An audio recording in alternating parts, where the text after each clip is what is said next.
ಅಂಬೇಡ್ಕರ್ ಭವನದ ಡೈರೆಕ್ಟರ್ ಆಗಿ ಸಹ ಕೆಲಸ ಮಾಡಿದ್ದಾರೆ. ಇವತ್ತು ಅಂಬೇಡ್ಕರ್ ಅವರ ಜಯಂತಿ, ಈ ಸಂದರ್ಭದಲ್ಲಿ ಅವ್ರನ್ನ ಮಾತನಾಡ್ಸೋದು ಸರಿಯಾಗಿರುತ್ತೆ. ಸರ್ ನಮಸ್ಕಾರ. ಮೇಡಮ್ ನಮಸ್ಕಾರ ಮೇಡಮ್. ಸರ್, ಇವತ್ತು ಅಂಬೇಡ್ಕರ್ ಅವರು ಏನು ನಮ್ಮ ಸಂವಿಧಾನದಲ್ಲಿ ತಳವರ್ಗದವರಿಗಾಗಿ ಮತ್ತು ಯಾರು ದಲಿತರನ್ನ ಒಂದು ಶತಮಾನಗಳ ಕಾಲ ಅವ್ರಿಗೆ ಏನನ್ನು ನಾಲೆಡ್ಜ್ ಅನ್ನೋದನ್ನ ತಲುಪಾಗಿ ಇಟ್ಟಿದ್ರು ಅಂತ ಎಲ್ಲ ವ್ಯವಸ್ಥೆನ ಹೊಡೆದಾಕಿ ಅವ್ರನ್ನ ಇವತ್ತು ಸಮಾಜಕ್ಕೆ ಒಂದು ತೆರೆಸ್ಕೊಳ್ಳೋ ಹಾಗೆ ಮಾಡಿದ್ರು. ಅದ್ರ ನಡುವೆ ಸಮಸ್ಯೆಗಳು ಇದ್ದಾವೆ, ಇಲ್ಲ ಅಂತ ಅಲ್ಲ. ಆದ್ರೆ ಅವ್ರು ಹೇಳಿದ್ರಲ್ಲಿ ಎಷ್ಟು ಪರ್ಸೆಂಟ್ ಇವತ್ತು ದಲಿತ ಸಮುದಾಯ ರೀಚ್ ಆಗಿದೆ, ಆ ರೀಚ್ ಫುಲ್ ಆಗದೆ ಇರೋದಕ್ಕೆ ಕಾರಣ ಏನು ಅಂತ ತಾವು ಯಾವ ರೀತಿ ನೋಡ್ತೀರಾ ಸರ್ ಅದನ್ನ? ಮೇಡಮ್, ಈಗ ಬಾಬಾ ಸಾಹೇಬರು ಅವರ ಸಂವಿಧಾನ ಕೇವಲ ದಲಿತರಿಗೆ ಮಾತ್ರ ಸೀಮಿತ ಅಲ್ಲ ಮೇಡಮ್. ಅದು ಹೌದು. ಯಾಕಂದ್ರೆ ಸಮಸ್ತ ಭಾರತೀಯರಿಗೆ ಭಾರತದ ಒಂದು ಬದುಕಿನ ಒಂದು ಮನೋಧರ್ಮವನ್ನ ತೆರೆದಿಡುವಂತ ಒಂದು ಸಂವಿಧಾನ ಆಶಯ ಮೇಡಮ್. ಅದು ಏನಾಗಿದೆ ಅಂದ್ರೆ, ಸಂವಿಧಾನ ಅಂಬೇಡ್ಕರ್ ಅಂದ ತಕ್ಷಣ ದಲಿತರು ಅನ್ನುವಂತ ಒಂದು ನಿಗದಿಗೆ ಮಾಡ್ತಾ ಇದೀವಿ. ಆಕ್ಚುಲಿ ಅದು ಸಮಸ್ತ ಭಾರತದ ಒಂದು ಅಭಿವೃದ್ಧಿಗೆ ಬೇಕಾದಂತ ಒಂದು ಮುನ್ನೋಟವನ್ನ ಕಟ್ಕೊಡುವಂತ ಒಂದು ಜೀವನದ ಒಂದು ಪುಸ್ತಕ ಮೇಡಮ್. ಅದು ಜೀವನದ ಪುಸ್ತಕ. ಬದುಕು ಹೆಂಗ್ ನಡೆಸಬೇಕು ಇಂಡಿಯಾ ಅನ್ನುವಂತ ಒಂದು ಜೀವನದ ಪುಸ್ತಕ ಮೇಡಮ್. ಅದು ಆ ಪುಸ್ತಕದ ಮುಖಾಂತರವಾಗಿ ಎಲ್ಲ ಸಮಸ್ತ ಜನರಿಗೆ, ಯಾವ್ಯಾವ ಸಮುದಾಯದವರು ಶೋಷಿತರಾಗಿದ್ದಾರೋ ಅಥವಾ ಅನ್ಯಾಯಕ್ಕೊಳಗಾಗಿದ್ದಾರೋ ಅಥವಾ ಯಾರಿಗೆ ಸವಲತ್ತು ಸಿಗ್ತಾ ಇಲ್ವೋ ಅಂತವ್ರಿಗೆಲ್ಲರೂ ಕೂಡ ಅವ್ರಿಗೆಲ್ಲ ಸಮಾನತೆ ಸಿಗ್ಬೇಕು ಅನ್ನುವಂತ ಆಶಯದಿಂದ ಬಾಬಾ ಸಾಹೇಬರು ಮುಖಾಂತರವಾಗಲೇ ಎಲ್ಲ ಸವಲತ್ತುಗಳನ್ನ ಕೂಡ ಈ ಸಂವಿಧಾನದ ಮುಖಾಂತರ ಎಲ್ಲ ಜನವರ್ಗನೂ ಕೂಡ ಅದನ್ನ ಸ್ವೀಕಾರ ಮಾಡ್ತಾ ಇದ್ದಾರೆ ಮೇಡಮ್. ಅದ್ರ ಪ್ರಕಾರನೇ ಇವತ್ತು ನಮ್ಮ ಭಾರತ ಇವತ್ತೇನು ಅಭಿವೃದ್ಧಿ ಹೊಂದಿದೆ ಅಂತ ಹೇಳ್ತಾ ಇದೀವಲ್ಲ, ಇದಕ್ಕೆ ಕಾರಣ ಬಾಬಾ ಸಾಹೇಬ್ ಹಾಕೊಟ್ಟಿರುವಂತಹ ಈ ಸಂವಿಧಾನದ ಜೀವನ ಮನೋಧರ್ಮ ಇದೆಯಲ್ಲ, ಆ ಮನೋಧರ್ಮ ಇವತ್ತು ಯಾವ ಸಮುದಾಯಕ್ಕೆ ಅನ್ಯಾಯವಾಗಿತ್ತೋ, ಯಾವ ಸಮಾಜಕ್ಕೆ ನ್ಯಾಯ ಸಿಕ್ಕಿಲ್ವೋ, ಯಾವ ಮಹಿಳೆಯರಿಗೆ ಸ್ವಾತಂತ್ರ್ಯ ಸಿಕ್ತಿರ್ಲಿಲ್ವೋ, ಮಾತಾಡೋಕೆ ಅವಕಾಶ ಸಿಕ್ಕಿರ್ಲೋ, ಎಲ್ರಿಗೂ ಕೂಡ ಈ ಸಂವಿಧಾನ ಮಾತಾಡುವಂತ ವ್ಯಕ್ತಿ ಸ್ವಾತಂತ್ರ್ಯವನ್ನ ಮತ್ತು ಸಮಾನತೆಯನ್ನ, ಭಾತೃತ್ವವನ್ನ ಮೂಡಿಸುವ ನಿಟ್ಟಿನಲ್ಲಿ ಸಂವಿಧಾನ ಅದು ಎಲ್ರಿಗೂ ಕೂಡ ಒಂದು ಜೀವನ ಶೈಲಿಯಾಗಿದೆ ನಮ್ಮದು. ಆದ್ರೆ ಅಂಬೇಡ್ಕರ್ ಅವರು ಈ ಸಮಗ್ರ ಚಿಂತನೆಯನ್ನ ಮೂಡಿಸೋದ್ರ ಜೊತೆಗೆ ಅವ್ರದೇ ಸ್ವಂತ ಅನುಭವಗಳಿತ್ತು. ನಿಮಗೆ ಗೊತ್ತಿದೆ, ಅವರು ಒಂದು ನೀರು ಕುಡಿಯಲು ಸಹ ಕೆರೆನಲ್ಲಿ ಎಷ್ಟೆಲ್ಲ ಹೋರಾಟ ಮಾಡ್ಬೇಕಾಯ್ತು. ಇವತ್ತು ಅಂಥದ್ದೇ ಇನ್ನೂ ಇದಾವೆ, ಇಲ್ಲ ಅಂತ ಹೇಳಲ್ಲ, ನಮ್ ಕಣ್ಣಿಗೆ ಬೀಳದೇ ಇರಬಹುದು, ರಿಪೋರ್ಟ್ ಆಗದೆ ಇರಬಹುದು. ಆದ್ರೆ ಈಗಲೂ ಸಹ ಎಷ್ಟೋ ಹಳ್ಳಿಗಳಲ್ಲಿ ದಲಿತರನ್ನ ಮುಖ್ಯ ದೇವಾಲಯಗಳಿಗೆ ಬಿಡ್ತಾ ಇಲ್ಲ. ಕರ್ನಾಟಕದಲ್ಲೇ ನಡೀತಾ ಇದೆ. ನಾವು ಸ್ವಾತಂತ್ರ್ಯ ಪಡೆದು ಇನ್ನೂ ಇಷ್ಟು ವರ್ಷ ಆದ್ರೂ ಸಂವಿಧಾನದ ಅಡಿಯಲ್ಲೇ ಎಲ್ಲಾ ಸರ್ಕಾರ ಕೆಲಸ ಮಾಡ್ತಾ ಇದ್ರು ಇನ್ನೂ ತಲುಪಿಲ್ಲ. ಇದ್ರ ಬಗ್ಗೆ ತಾವು ಹಿಂದುಳಿದ ವರ್ಗಕ್ಕೆ ಸೇರಿದವರು, ನೀವು ಹೇಳಿದ್ರೆ ಎಲ್ಲ ಹಿಂದುಳಿದ ವರ್ಗಗಳ ಮಹಾನ್ ನಾಯಕ ಅವರು. ನಾವು ಸರ್ಕಾರ ಇನ್ನು ಅವ್ರು ಹೇಳಿದ್ದನ್ನ ಚಾಚು ತಪ್ಪದೆ ಪಾಲಿಸಿದೆ ಅಂತ ಒಪ್ಕೊಳಕ್ ಆಗಲ್ಲ ಅಲ್ವಾ ಸರ್? ತಾವೇನಂತೀರ ಅದಕ್ಕೆ? ಹಾ ಮೇಡಮ್, ಈಗ ಅಂದ್ರೆ ಬಾಬಾ ಸಾಹೇಬರು ಸಂವಿಧಾನವನ್ನ 1949ರಲ್ಲಿ ಅದನ್ನ 49ರಲ್ಲಿ ನವೆಂಬರ್ ತಿಂಗಳಲ್ಲಿ ಸಬ್ಮಿಟ್ ಮಾಡಬೇಕಾದ್ರೆ ಪಾರ್ಲಿಮೆಂಟ್ ನಲ್ಲಿ ಒಂದು ಮಾತು ಹೇಳ್ತಾರೆ ಅವರು. ಪತ್ರಕರ್ತರಲ್ಲೂ ಬಾಬಾ ಸಾಹೇಬ್, ನಿಮ್ಮ ಸಂವಿಧಾನ ಚೆನ್ನಾಗಿದೆ ಏನ್ ಬಾಬಾ ಸಾಹೇಬ್ರೆ ಅಂತ ಅವರು ಕೇಳ್ತಾರೆ. ಸಂವಿಧಾನ ಬಗ್ಗೆ ಚೆನ್ನಾಗಿದೆ ಅಂತ ಹೇಳ್ತಾರೆ, ನಿಮ್ಮ ಒಪಿನಿಯನ್ ಅಂತ ಕೇಳ್ತಾರೆ ಅವರು. ಬಾಬಾ ಸಾಹೇಬ್ ಮಾತು ಹೇಳ್ತಾರೆ, ನೋಡಿ ನಮ್ಮ ಸಂವಿಧಾನ ಚೆನ್ನಾಗಿದೆ ಅಂತ ಹೇಳ್ತಾ ಇದ್ದಾರೆ, ಅದನ್ನ ನಾನು ಚೆನ್ನಾಗಿದೆ, ನಾನು ಬಹಳ ಕಷ್ಟಪಟ್ಟು ಇಡೀ ನನಗೆ ಅವಾಗ ಅನಾರೋಗ್ಯ ಇತ್ತು, ನಂದು ಅನಾರೋಗ್ಯದ ನಾನು ನನ್ನ ಶ್ರಮಪಟ್ಟು ದೇವರು ರಕ್ತ ಮಾಂಸವನ್ನ ಅದಕ್ಕೆ ಸುರಿಸಿ ನಾನು ಸಂವಿಧಾನವನ್ನ ಬರೆದಿದ್ದೀನಿ. ಸಮಸ್ತ ಭಾರತದ ಒಂದು ಅಭಿವೃದ್ಧಿಗೆ, ಸಮಸ್ತ ಜನರಿಗೆ ಸಮಾನತೆ, ಸ್ವಾತಂತ್ರ್ಯ ಬೇಕು, ಭಾರತದ ಬೇಕು ಅನ್ನೋ ಕಾರಣಕ್ಕನ್ನ ಬರೆದಿದ್ದೀನಿ. ಆದ್ರೆ ನನ್ನೊಂದು ಏನಪ್ಪಾ ಅಂದ್ರೆ, ಸಂವಿಧಾನವನ್ನ ನಾನು ಬರೆದಿದ್ದೀನಿ, ಅದನ್ನ ಜಾರಿ ಮಾಡುವಂತ ಜನ ಇದಾರಲ್ಲ ಪಾರ್ಲಿಮೆಂಟ್ ಅಲ್ಲಿ, ಒಳ್ಳೆ ಜನರಿಂದ ಕೈ ಕೊಟ್ಟರೆ ಮಾತ್ರನೇ ನನ್ನ ಸಂವಿಧಾನ ಸಾರ್ಥಕತೆಯನ್ನು ಪಡ್ಕೊಳ್ಳುತ್ತೆ. ಅಲ್ಲಿ ಜಾರಿ ಕುತ್ಕೊಂಡು ಅಧಿಕಾರ ನಡೆಸ್ತಾ ಇದಾರಲ್ಲ, ಕೆಟ್ಟವರ ಇದ್ದಾಗ ಆ ಸಂವಿಧಾನ ಅದು ಸರಿಯಾದಂತ ರೀತಿಯಲ್ಲಿ ಅದು ಜಾರಿ ಸಾಧ್ಯ ಇರಲ್ಲ. ಅದು ಅಂದ್ರೆ ಪುಸ್ತಕಗಳು ಕೂಡ ಒಳ್ಳೆಯವರಿದ್ರೆ ಮಾತ್ರನೇ ನನ್ನ ಸಂವಿಧಾನ ಎಲ್ರಿಗೂ ಕೂಡ ಪಡ್ಕೊಳ್ಳುತ್ತೆ. ಅಂದ್ರೆ ಅವರು ಮುಂದೆ ಏನಾಗಬಹುದು ಅಂತಾನು ಊಹಿಸಿದ್ರಾ?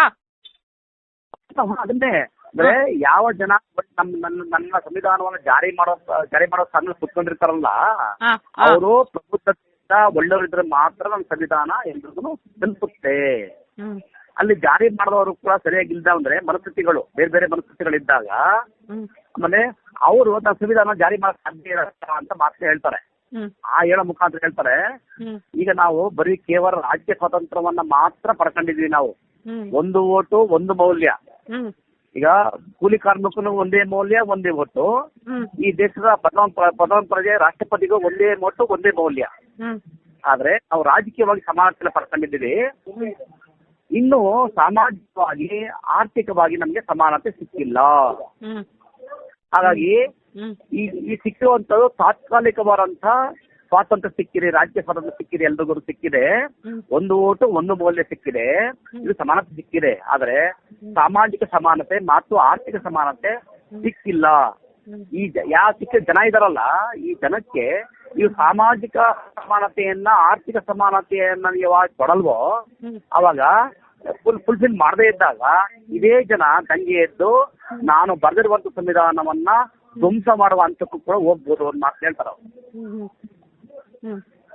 ಮತ್ತೆ ಇಲ್ಲಿ ಸಂವಿಧಾನವನ್ನ ತಿದ್ದುಪಡಿಗೆ ಒಂದು ಅವಕಾಶ ಕೊಟ್ಟಿದ್ದಾರೆ ಆಯಾ ಕಾಲಘಟ್ಟಕ್ಕೆ ಬೇಕಾದದನ್ನ ಜನತೆಗೆ ಒಳ್ಳೇದ್ ಮಾಡಕ್ಕೆ. ಆದ್ರೆ ಇವತ್ತಿನ ರಾಜಕಾರಣ ಹೇಗಿದೆ ಅಂದ್ರೆ ಕೇವಲ ಅವ್ರಿಗೆ ಒಳ್ಳೇದಾಗೋದಕ್ಕೆ ಮಾತ್ರ ಯೋಚನೆ ಮಾಡ್ತಾ ಇದ್ದಾರೆ. ಇವತ್ತು ಜನತೆಗೆ ಒಳ್ಳೇದಾಗುತ್ತೆ ಯೋಚನೆ ಮಾಡ್ತಾ ಇಲ್ಲ.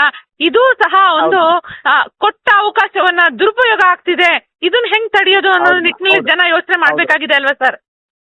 ಖಂಡಿತ ಮೇಡಮ್. ಹಾಗೆ ಆ ಕಾರಣಕ್ಕೆ ನಾವು ನೀವ್ ಹೇಳ್ತಿರೋದು ಸತ್ಯ. ನಾನು ಅದಕ್ಕೆ ಹೇಳ್ತಿರೋದು, ನಾವು ಒಬ್ಬ ನಾಯಕರನ್ನ ಆಯ್ಕೆ ಮಾಡ್ತೀವಲ್ಲ ಮೇಡಮ್, ಆಯ್ಕೆ ಮಾಡಿ ಪ್ರಬುದ್ಧತೆಯಿಂದ ಒಂದು ಓಟ್ ಹಾಕ್ತೀವಲ್ಲ ಮೇಡಮ್, ಒಳ್ಳೆ ಮೌಲ್ಯ ಇದೆಯಲ್ಲ, ಆ ಓಟ್ ಸರಿಯಾದ ವ್ಯಕ್ತಿಗೆ ಓಟ್ ಹಾಕಿ ಗೆಲ್ಸಿದಾಗ ಸರಿಯಾದ ವ್ಯಕ್ತಿ ಪಾರ್ಲಿಮೆಂಟ್ಗೆ ಹೋಗ್ತಾನೆ. ಅವಾಗ ಅವನು ಕುಂತು ಅಲ್ಲಿ ಸರಿಯಾಗಿ ಜಾರಿ ಮಾಡ್ತಾನೆ, ಅವಾಗ ಎಲ್ರಿಗೂ ಅನುಕೂಲ ಆಗ್ತದೆ ಮೇಡಮ್. ಹಾಗಾಗಿ ನಾವು ಓಟ್ ಹಾಕೋ ಜನ ಇದ್ದೀವಲ್ಲ, ನಾವು ಪ್ರಜ್ಞಾವಂತರಾಗಬೇಕು ಅಂತ. ಈಗ ನಾವು ಓಟ್ ಹೋದ ತಕ್ಷಣ ಏನಾಗುತ್ತೆ ನಿಮಗೆ, ನಿಮ್ಗೆ ಗೊತ್ತಲ್ಲ ನಿಮ್ ಮೇಡಮ್, ಈಗ ಓಟ್ ಹೋದ ತಕ್ಷಣ ಬೇರೆ ಬೇರೆ ರೀತಿಯಲ್ಲಿ ಮಾರಾಟ ಆಗ್ತಾ ಇದೆ, ನಿಮ್ಗೆ ಗೊತ್ತಿದೆ. ಎಲ್ಲಿವರೆಗೂ ನಾವು ಪ್ರಾಮಾಣಿಕವಾಗಿ ಓಟ್ನ ಮಾರಾಟ ಮಾಡಿ ನಾವು ಪ್ರಾಮಾಣಿಕವಾಗಿ ಓಟ್ ಹಾಕಿ ಗೆಲ್ಲಿಸ್ತೀವಲ್ಲ, ನಾಯಕ ಕಳಿಸ್ತೀವಲ್ಲ, ಆ ನಾಯಕ ಏನ್ ಹೋಗ್ತಾನಲ್ಲ ಅವನು ಸಂವಿಧಾನದ ಈ ಆಶಯಗಳು ಏನಿದೆಯಲ್ಲ ಅದನ್ನೆಲ್ಲವನ್ನು ಕೂಡ ಈಡೇರಿಸೋ ಪ್ರಯತ್ನಕ್ಕೆ ಮಾಡ್ತಾನೆ ಅನ್ನುವಂತ ಮಾತು. ಕೆಲವು ಟೈಮಲ್ಲಿ ಕೂಡ ಬಾಬಾ ಸಾಹೇಬ್ ಅವಕಾಶ ಇದೆ.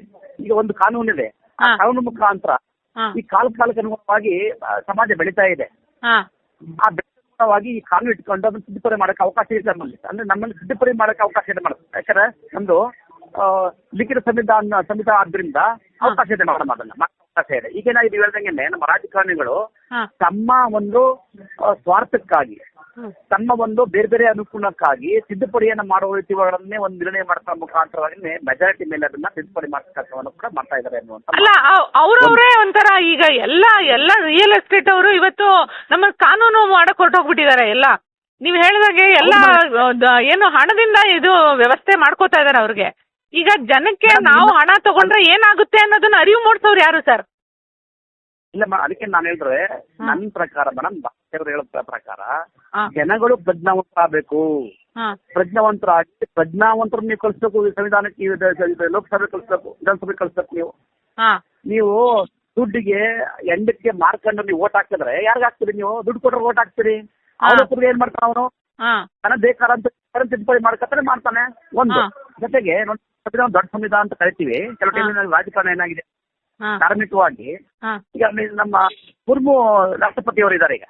ಹೌದು, ಅವ್ರನ್ನ ಈಗ ನಮ್ದು ಯಾವುದೋ ಒಂದು ದೊಡ್ಡ ನಮ್ಮ ದೇವಸ್ಥಾನ ಉದ್ಘಾಟನೆ ಆಗ್ಬೇಕಾದ್ರೆ ಕರೀಲೇ ಇಲ್ಲ ಅಲ್ವಾ? ಅದನ್ನ ಕರೀಲೇ. ಈಗ ಪ್ರಥಮ ರಾಷ್ಟ್ರಪತಿ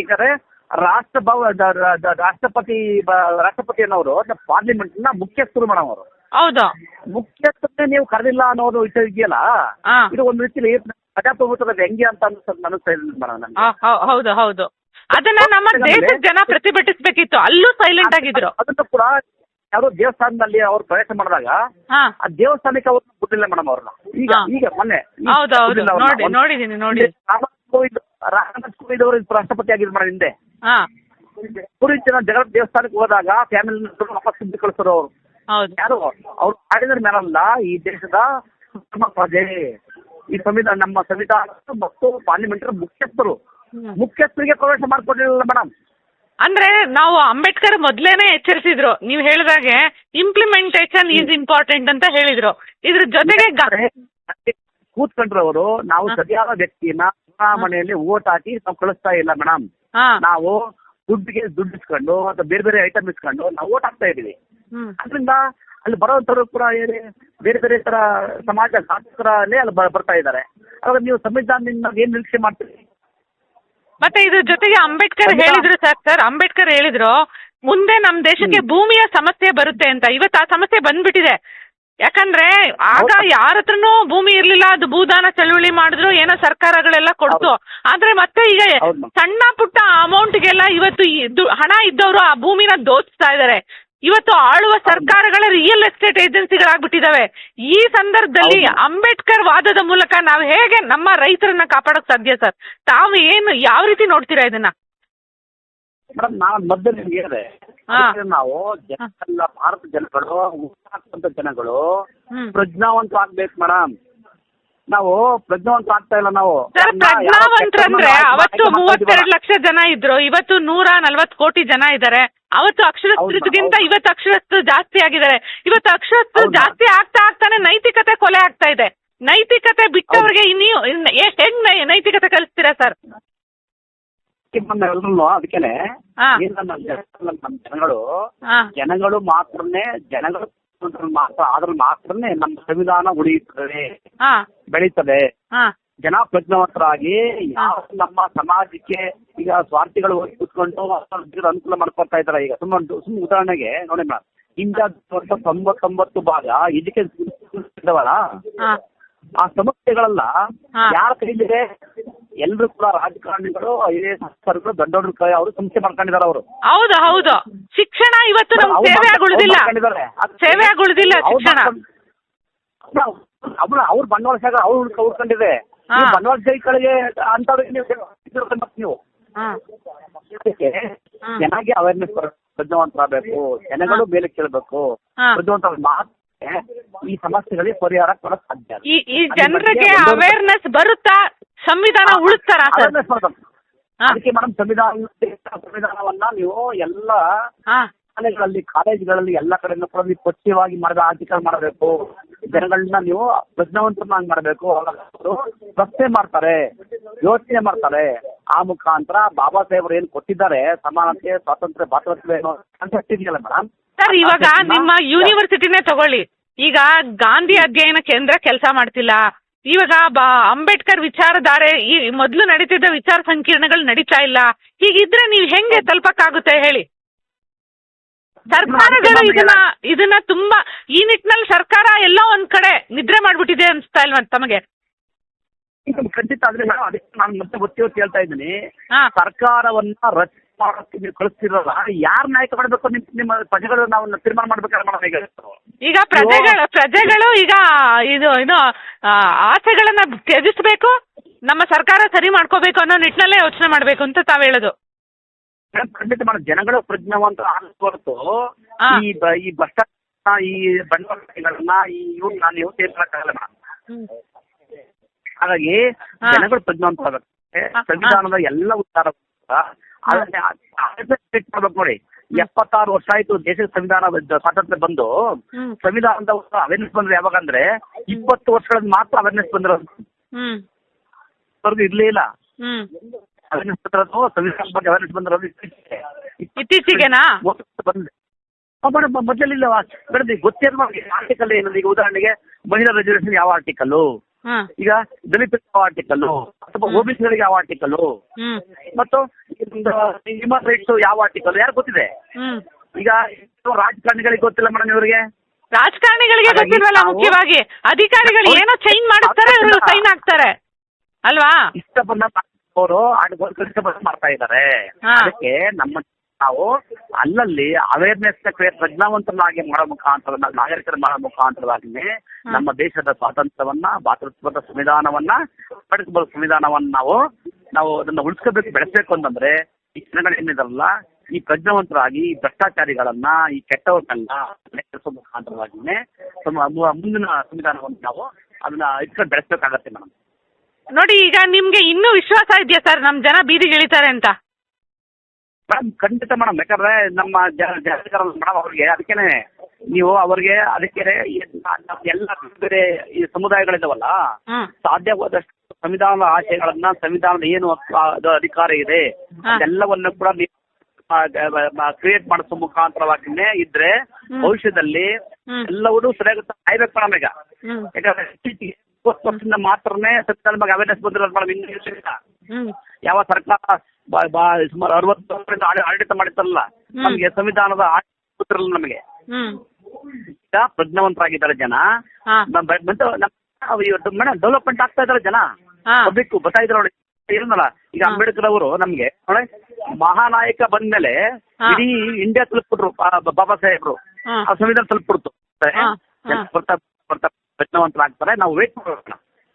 ಸರ್, ಈಗ ಏನು ಅವ್ರು ತುಂಬಾ ದುಃಖ ಅನುಭವಿಸಿದ್ದು ದಲಿತ ವರ್ಗ, ಅವರು ಅವೇರ್ ಆಗಿದಾರ ಸರ್? ಇವತ್ತು ಏನು ದಲಿತ ನಾಯಕರಿದಾರಲ್ಲ, ಅವರಲ್ಲೇ ಒಳ ಜಗಳಗಳಿದಾವೆ, ಅವೆಲ್ಲ ಸರಿ ಆಗ್ಬೇಕಾಗಿತ್ತು, ಆದ್ರೆ ಅವು ಸರಿ ಆಗ್ತಾ ಇಲ್ಲ.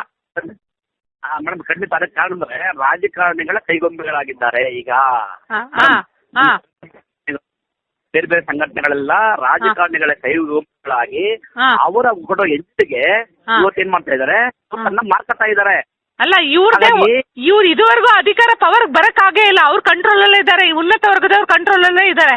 ಹೌದು ಹೌದು ಮೇಡಮ್, ಯಾಕಂದ್ರೆ ಅದನ್ನೇ ಅದು ಬಾಬಾ ಸಾಹೇಬರು ಏನು ಒಂದು ಸಂಘಟನೆ, ಶಿಕ್ಷಣ, ಸಂಘಟನೆ, ಹೋರಾಟ ಅನ್ನುವಂತ ಒಂದು ಏನು ಅಸ್ತ್ರಗಳನ್ನ ಕೊಟ್ರಲ್ಲ, 3 ಅಸ್ತ್ರಗಳು, ಮೂರು ಅಸ್ತ್ರಗಳು ಪ್ರಜ್ಞಾವಂತರಾಗಿ ನಮ್ಮ ಹೋರಾಟ ತಪ್ಪ ಹೋಗಿದೆ. ಈಗ ರಾಜಕಾರಣಿಗಳಿಂದ ಮೇಡಮ್ ಇದೆ ಅಷ್ಟೇ.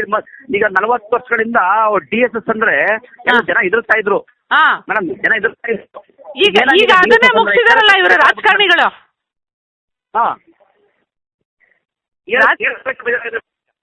ಹಲೋ ಹಲೋ, ಸರ್ ಹೇಳಿ ಸರ್. ನೀವು ಕರೆ ಮಾಡಿರುವ ಗ್ರಾಹಕರು ಕರೆಯನ್ನು ಹೋಲ್ಡ್ ಮಾಡಿ. ಅಂತಿಮವಾಗಿ ಒಂದು ಎಕ್ಸ್ಟ್ರೀಮ್ ಸಿಚುವೇಶನ್ ಬರಬೇಕಾಗಿತ್ತು, ಬಂದ್ಬಿಟ್ಟಿದೆ ಈಗ.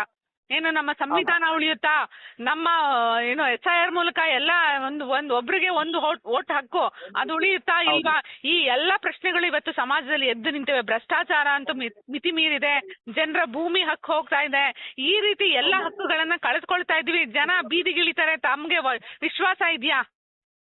ಮೇಡಮ್ ಖಂಡಿತ ಮೇಡಮ್. ದೇಶದಲ್ಲಿ ಜನ ಇದಲ್ಲ ಮೇಡಮ್. ನೋಡಿ, ಯಾವಲ್ಲ ಕ್ರಾಂತಿ ಅವರು ಕ್ರಾಂತಿ ಮಾಡೋರಲ್ಲ 12ನೇ ಶತಮಾನದಲ್ಲಿ, ಬುದ್ಧ ಕ್ರಾಂತಿ ಮಾಡೋದು ಈ ವರ್ಷಗಳಿಂದಲೇ, ಅಂದ್ರೆ ಅಸಮಾನತೆ ಮೌಢ್ಯತೆ ವಿರುದ್ಧ ಬಸವಣ್ಣ ಹಂಗೆ ಮಾಡಿದ್ರು ಮೇಡಮ್. ಕಾಲಕ್ಕೆ ಬಂದೇ ಬರುತ್ತೆ ಮೇಡಮ್, ಅದನ್ನ ನಿಲ್ಸಕ್ಕಾಗಲ್ಲ ಮೇಡಮ್. ಇದನ್ನ ಕ್ರಾಂತಿ ನಿಲ್ಸಕ್ಕಾಗಿಲ್ಲ ಆಗಲ್ಲ ಅಂತೀರಾ? ಖಂಡಿತ ಬಂದೇ ಬರುತ್ತೆ. ಕಾರಣ ಭಾಷಾವರಿಗಳಾಗಿರ್ಬೇಕು. ಯಾಕಂದ್ರೆ ಈ ದೇಶದ ಗುಣ, ಈ ಮಣ್ಣಿದೆಯಲ್ಲ, ಯಾಕಂದ್ರೆ ಕೂಡ ಅನ್ಯಾಯವನ್ನ ಸಹಿಸ್ಕೊಳ್ಳಲ್ಲ. ಒಂದು ಹಂತಕ್ಕೆ ಸ್ಫೋಟ ಆಗುವಂತ ದಿನಗಳು ಬಂದೇ ಬರುತ್ತೆ ಮೇಡಮ್.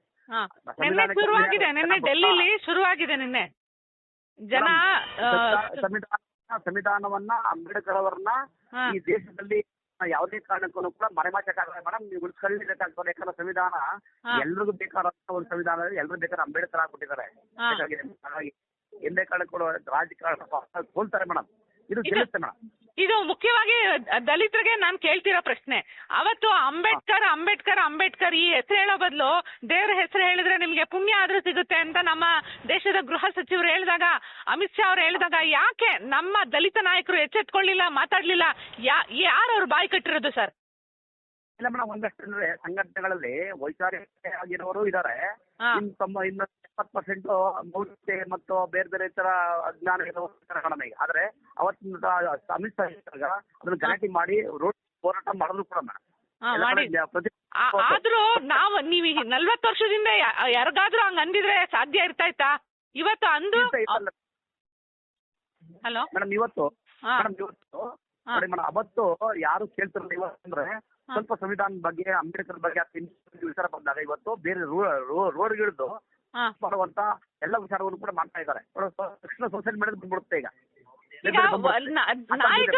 ನಾಯಕರು ಸ್ವಲ್ಪ ಕ್ಲೀನ್ ಹ್ಯಾಂಡ್ ಆಗಿರ್ಬೇಕು ಅನ್ಸುತ್ತೆ ನಮಗೆ. ನಿಮ್ಗೆ ಏನನ್ಸುತ್ತೆ ಮೇಡಮ್? ಖಂಡಿತ ಮೇಡಮ್. ಮತ್ತೆ ಒತ್ತಿ ಹೇಳ್ತೀನಿ ನಿಮ್ಗೆ. ಇದಾರಲ್ಲ ಮೇಡಮ್, ಸ್ವಲ್ಪ ರಾಜಕೀಯ 90 ಭಾಗ ಸ್ವಾರ್ಥದಿಂದ ಕೂಡಿರುವಂತ ರಾಜಕಾರಣಿಗಳು. ಹಾಗಾಗಿ ಅದನ್ನ ಸ್ವಾರ್ಥ ರಾಜಕಾರಣಿಗಳನ್ನ, ಕೆಟ್ಟ ರಾಜಕಾರಣ ನೀವು ಯಾರನ್ನ ನೀವು ಬೆಳೆಸ್ತಾ ಇದ್ರಿ. ನೀವು ಒಳ್ಳೆ ರಾಜಕಾರಣಿಗಳನ್ನ, ಒಳ್ಳೆಯವ್ರನ್ನ ಬೆಳೆಸ್ತಾ ಇಲ್ವಲ್ಲ ಮೇಡಮ್. ಅದೇ ಜನರು ಬೆಳೆಸ್ತಾ ಇಲ್ವಲ್ಲ.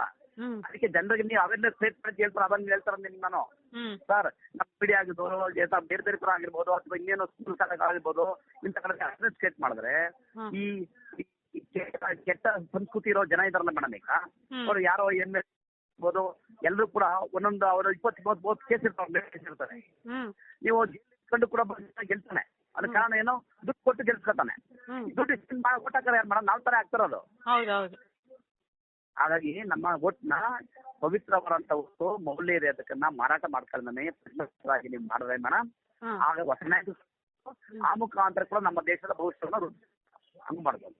ಈಗ ನಮ್ಮ ದೇಶದಲ್ಲಿ ಇರ್ಬೋದು, ನಮ್ಮ ರಾಜ್ಯದಲ್ಲಿ ದಲಿತರಿಗೆ ಇನ್ನಾದ್ರೂ CM ಮಾಡ್ತಾರ ಅಂತ ಎಲ್ಲ ನೋಡ್ತಾ ಇದ್ದಾರೆ. ನೋಡೋಣ ಸರ್. ಈಗ ಅಂಬೇಡ್ಕರ್ ವಾದ ಈಗೇನು ಈಗ ಮುನ್ನೆಲೆಗೆ ಬರುತ್ತೆ ಅಂತ ಆಶಿಸ್ತಿದೀವಿ. ಅದನ್ನ ನೋಡೋಣ ಮುಂದಿನ ದಿನಗಳಲ್ಲಿ. ತಾವು ಇದುವರೆಗೂ ಮಾತನಾಡಿದಕ್ಕೆ ಧನ್ಯವಾದಗಳು ಸರ್. ನಮಸ್ಕಾರ. Thank you.